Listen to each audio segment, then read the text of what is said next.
Don't come back! Or you'll die!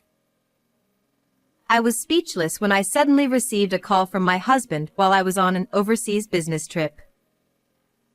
His voice was filled with a sense of urgency. Then, he repeatedly said, Do not come back to the country until I contact you. Before abruptly hanging up the phone. What on earth is going on? No matter how much I thought about it, I couldn't figure out what he meant. The ominous message left me feeling crushed by anxiety and fear. I tried calling him back to get a proper explanation, but I couldn't get through. Little did I know at that moment what kind of situation was unfolding. I am Nancy, 35 years old. I worked as a technician at a major manufacturer. 5 years ago, I married my husband Jason, who worked in sales for a trading company, and we've been living together ever since. Even though we were often busy and our paths didn't cross much, the time spent with him in the home we built when we got married was the most important thing to me. I often thought about how much fun it would be when we had children. I also dreamed of expanding our house one day to bring our parents to live with us.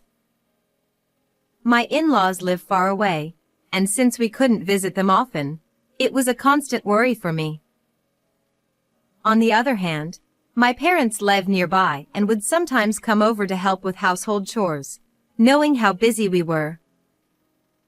I was always grateful to Jason for accepting their help without any complaints. However, my husband had his flaws.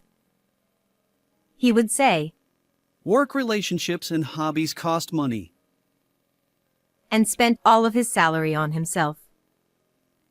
Despite my repeated warnings, he couldn't shake off his bachelor habits. We managed our living expenses with my salary, but since I was also saving for the future, the money I could spend freely was very limited. Then one day, my husband suddenly asked me to pay $20,000. What? Such a large sum of money? What for? I became a guarantor for a friend. He said. But now I can't get in touch with him, so I have to pay. I was shocked that he had become a guarantor without my knowledge, and I turned pale at the amount of $20,000. However, my husband remained unfazed. He then showed me a bank book and said, We can use this to pay. I froze when I saw the bank book. It was my account, where I had been saving little by little each month for when we had children. Wait. You can't use that. I've worked so hard to save it. Why? There's no point in keeping money you won't use. You can't have kids anymore anyway, so it's just wasted money. That's terrible. I was devastated by his cruel words and his mocking laugh. I couldn't stop the tears from flowing, and I was unable to say anything more. It hurt so much to have my efforts and hopes for the future dismissed. Jason didn't care that I was crying. He went into his study and ignored me for the rest of the night, not coming out until the next morning, despite my attempts to talk to him through the door. The next morning, after a sleepless night, I realized I couldn't let my husband have his way. I had to make sure he didn't use that savings. So, after Jason left for work, I went into his study to search for the bank book and card. But no matter how thoroughly I searched the room, I couldn't find them anywhere. Panicking at the thought of being too late, I called my husband, but he didn't answer. Eventually, I received a message from him saying, I'm on a business trip and won't be back for a few days. 3 days later, when I returned home from work, I found the bank book and card carelessly left on the living room table. With a sense of dread, I quickly checked the bank book and saw that all the money I had saved had been withdrawn. How could he do this to me? I was heartbroken and furious, and I couldn't stop crying. Although I had been concerned about his extravagant spending, I had tolerated it because we managed to get by. But at that moment, my patience reached its limit. However, just when I thought we needed to have a proper discussion, I was assigned an overseas business trip. I was entrusted with a major project, and the duration was at least 1 month, possibly extending to 3 months. In addition to my usual work, my days off were often consumed by preparing for the trip. Meanwhile, my husband seemed to be deliberately avoiding me, and there were many days when we didn't see each other at home. In the end, without having the chance to talk things through with him, I left for my overseas assignment. A month and a half later, I was pleased to find that the work was progressing well, and I could return home earlier than expected. During my time abroad, my husband was often unreachable by phone, and our communication was limited to messages. Despite my lingering frustration with him, the pressure of work and the unfamiliarity of living abroad left me feeling anxious and lonely. When I emailed him about my return date, he uncharacteristically called me back immediately. Don't come back yet! Or you'll die! He said urgently. I was momentarily stunned by his sudden outburst. What he told me next was incredibly shocking. Actually, I was away on a business trip for 2 days, and when I got back, the house had been ransacked. Someone apparently broken through a smashed window. What? We got robbed. No, nothing valuable was stolen. But your room was in the worst condition. They said it might have been a crime motivated by revenge. Since the perpetrator hadn't been caught yet, and there was a danger in returning home, my husband emphasized. Do not come back now. Seeing how serious he seemed, I was overcome with anxiety and fear, and I immediately canceled my return flight. Maybe I unknowingly did something to make someone resentful. Being alone in my hotel room, all I could think about were negative thoughts. Desperate to know more about the situation, I called my husband multiple times, but I couldn't reach him.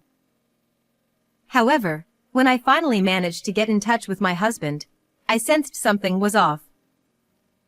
When I tried to ask about the house being ransacked, he only talked about work and friends, avoiding the topic entirely. Yet, when I asked if I could return home, he was adamant, saying, Absolutely not. Is the police investigation progressing? How long do I have to stay here? I'm anxious being alone. We don't have detailed information yet. Just stay put until I say it's okay, all right? His vague responses made me wonder if there was something he couldn't tell me. Maybe he already knew who the perpetrator was and was trying to protect me from the shock. With little information to go on, I was consumed with worry. Later that night, I was further confused by an email from my mother. She said my husband had told her that my work wasn't going well and that there was no definite return date. I couldn't understand why he would lie like that, but I continued the conversation with my mother, not wanting to worry her. Still, waiting for updates while being overseas, clueless about what was happening, was pure agony. I decided I had to see for myself what was going on. Unable to bear it any longer, I decided to return to America without telling my husband. The next day, I secretly returned to America and headed straight home. I will accept whatever happens. It will be all right. I reassured myself as I got out of the taxi in front of the house, only to be shocked to find that it was up for sale. Contrary to what my husband had told me, the house hadn't been ransacked, and the windows weren't broken. I unlocked the front door and cautiously stepped inside, only to find the place completely empty. The furniture we had chosen together, my clothes, and books, all gone. I had mentally prepared myself for danger upon my return, but the reality that greeted me was beyond anything I had imagined. Not understanding what was going on, I knew I needed to find Jason. Since I had returned without telling him, I couldn't ask him directly where he was. Even if I did, I couldn't be sure he would tell me the truth. So, I decided to use my phone's location services to find out where he was. 2 hours later, I found myself in a city adorned with sparkling neon lights. I was keeping watch in front of a certain club when my intoxicated husband stumbled out, supported by a female staff member. The house is likely to sell for a good price, and with my gloomy crying wife not coming back for a while, I'm free to have the time of my life. Clearly under the influence, he didn't hold back his loud, cheerful demeanor. The woman linking arms with him asked, "Are you not going to leave your wife?" Ha ha! He crudely laughed it off. That woman is my cash cow. I'm not letting her go. She'll keep working hard for me from now on. With those words, he pulled the woman closer by her shoulder. Unable to watch any further, I quickly left the scene, feeling heartbroken and betrayed by the husband I had trusted. Wiping away tears repeatedly, I told myself, no more tears. I have to be strong. Summoning up my courage, I resolved to plan and execute something despite my faltering heart. A week later, in the evening, I headed to the hotel and sat in the lobby, waiting for a certain person. About an hour later, a man in a branded suit and luxury watch arrived and stopped by the reception. Finally, the moment had come. After taking a deep breath and giving myself a slap on the cheek to gather my resolve, and I walked towards him. The man, emanating a strong scent of cologne, visibly startled and took a step back when he saw my face. What are you doing here? Waiting for you, Jason. As I approached my husband, he clicked his tongue and glared at me. Who do you think you are, ignoring my words and coming back home like this? Meeting after 2 months, those were his first words to me, and my anger reached its peak. How dare you say that? My shout echoed through the hotel lobby, drawing the attention of staff and guests alike. Among them, the most surprised was my husband himself. He looked flustered. Let's go to the room and talk first. He grabbed my arm and started walking. I stared daggers at his back in silence.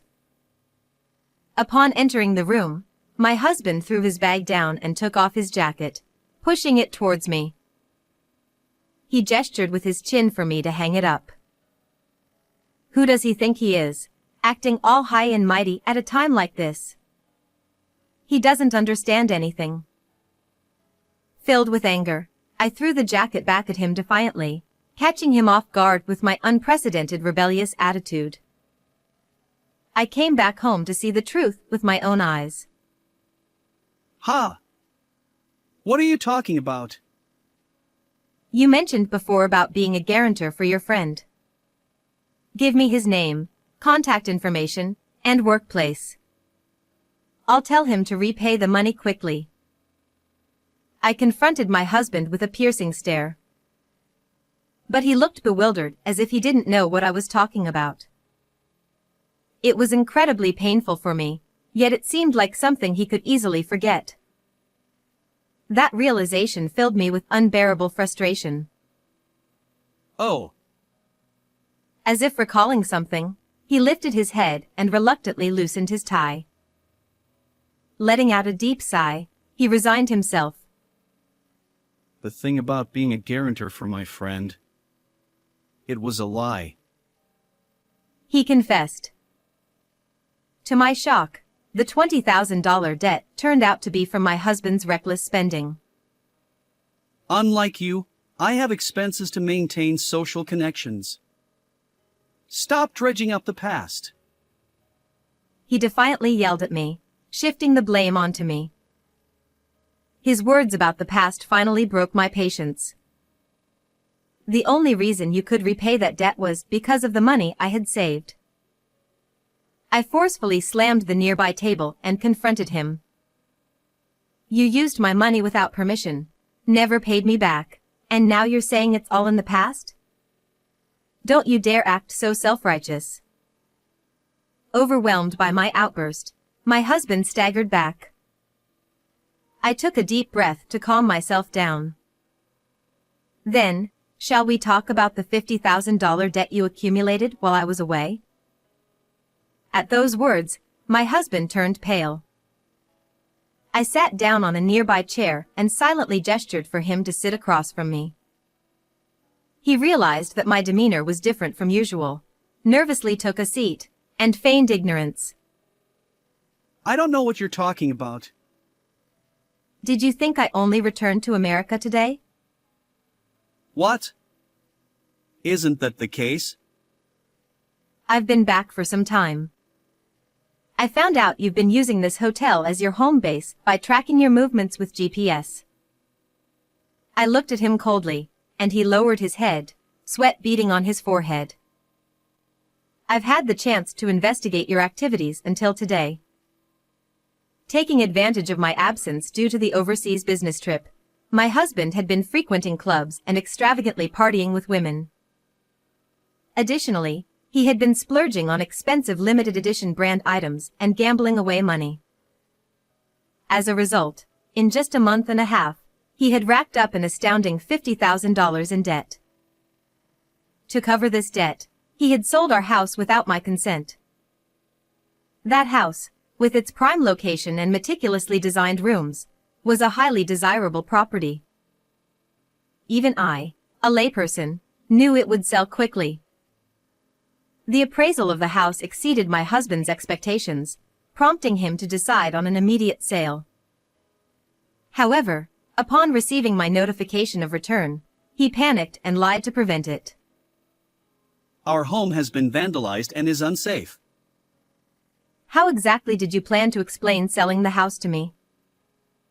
I thought I could convince you that a house someone broke into was bad luck, so we should move. His cunning left me speechless, and I let out a deep sigh. Did you really think you could sell the house without consulting me? Seeing his face pale, I slammed a set of documents from my bag onto the table. He hurriedly grabbed them, and upon reading, fell off his chair. How? How did this happen? The documents nullified the house sale contract he had signed. He was visibly shaken, holding his head in disbelief. Too bad your plan didn't work out. He seemed to want to say something, but I ignored him and returned the documents to my bag. The cost of building our house was covered by the money I had saved diligently since my single days, so the house was in my name. For anyone other than the title holder to sell the house, my consent was required. My husband had forged a power of attorney without my consent.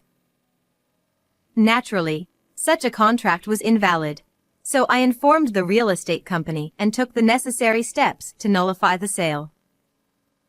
Forging a power of attorney is a serious crime. Hearing this, my husband began to tremble. Oh, and there's another crime you're guilty of. My husband had been embezzling money from his company. Whenever his fraud was about to be discovered, he would shift the blame onto his subordinates. One of these subordinates, who had grown suspicious of being repeatedly blamed for things he hadn't done, had found evidence of my husband's wrongdoing. How? How did this happen? Your subordinate Harrison is an old classmate of mine. He's a bit clumsy but very serious and responsible. While investigating my husband's activities, I coincidentally reconnected with Harrison. Upon learning each other's situations, we decided to work together. My husband looked shocked but then quickly scoffed and defied me. I'm well regarded at the company. I don't know what Harrison found, but no one will believe a guy who's constantly being written up. When I heard those words, a deep sense of disgust welled up inside me. I couldn't believe he was shifting blame onto a hard-working subordinate without any remorse for his own misconduct.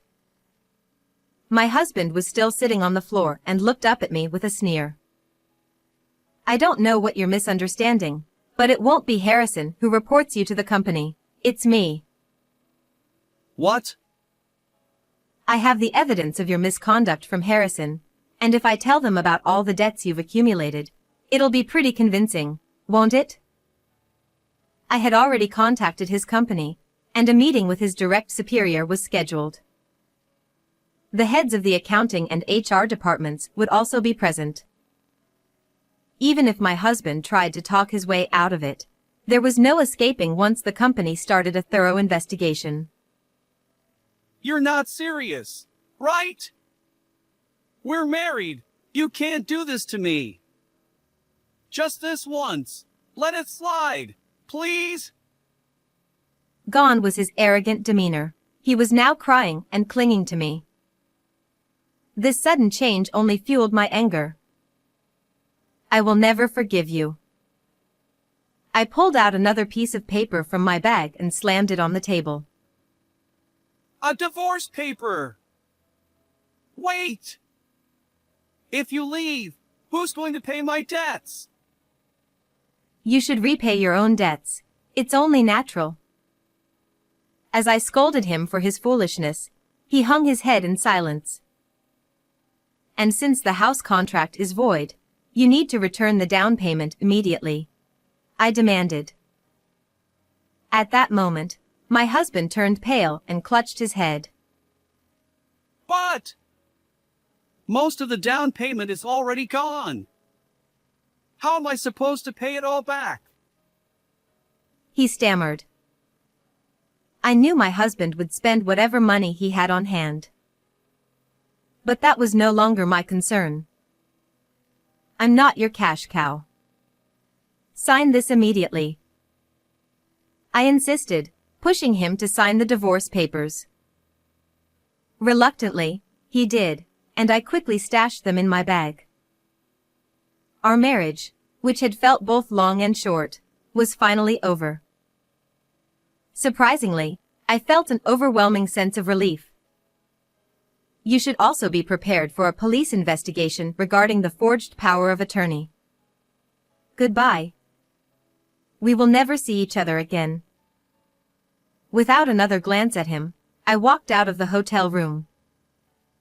A year later, I learned that my husband had repaid the embezzled funds but was fired from his job, avoiding criminal charges. He had apparently begged his parents for help, and his reputation shifted from being a proud son to a disgrace. Although he wasn't prosecuted for the forged power of attorney, he lost his job and home, left with nothing but significant debt. Now, he lives in constant fear, running from his creditors. As for me, I renovated the house I loved and invited my parents to live with me. The three of us now share a happy home. With another major project on the horizon, I will soon travel abroad again for work. Life is fulfilling, and I cherish every moment spent in my beloved home with the people who matter most.